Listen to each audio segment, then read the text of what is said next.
আসলে সম্প্রতি একটা ঘটনা দেখি ইন্টারনেটে খুব ভাইরাল।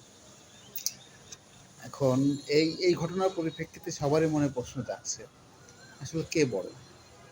মা বড় না বউ বড়?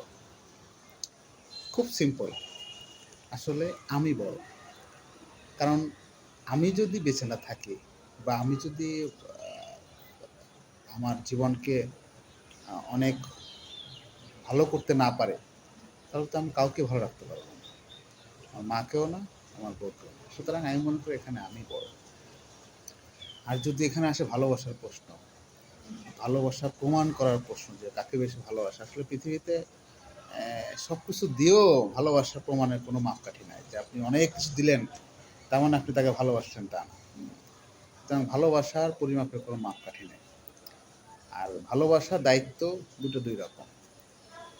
মানুষের যেমন তার মায়ের প্রতি দায়িত্ব আছে একটা সন্তানের, আবার তার স্ত্রীর প্রতি দায়িত্ব আছে।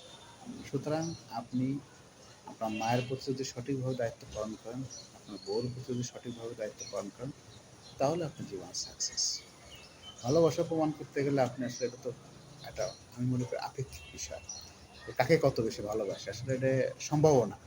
কারণ ভালোবাসার তো কোনো পরিমাপ নাই যে আপনি এটা মাপকাঠি করবেন যে এটা আমি তারে ১ কেজি ভালোবাসি বা তারে আমি আধা কেজি না। আসলে আর দিয়েও যে ভালোবাসা প্রমাণ করা যায় পৃথিবীতে আজ পর্যন্ত কোনো নির্দিষ্ট কোনো হয় না যে অনেক কিছু দিয়েও প্রমাণ করা গেছে আমি তোমাকে ভালোবাসি। তো এটা সম্ভব না। ভালোবাসার পরিমাপ করা যায় না। সুতরাং এই ব্যর্থ চেষ্টা না করে আমরা আসি কি, আমরা যার যে দায়িত্ব, আমার যেটুকু দায়িত্ব মায়ের প্রতি একটা সন্তানের যে দায়িত্ব, হ্যাঁ, পাশাপাশি বউর প্রতি একটা স্বামীর যে দায়িত্ব, এই দায়িত্বটা আমরা সঠিকভাবে পালন করি। সেখানে আমি মনে করি এই দায়িত্ব যদি সে সঠিকভাবে পালন করতে পারে তার জীবন সাকসেস। এখানে ভালোবাসা প্রমাণ করার কিছু নেই। আর কে বড়, মা না বউ বড় তা না। বড় হচ্ছে আমি। মনে রাখবেন, বড় হচ্ছে আমি। সুতরাং আমি যদি বেঁচে থাকি, আমি যদি ভালো থাকি, তাহলে আমার পরিবারও ভালো রাখতে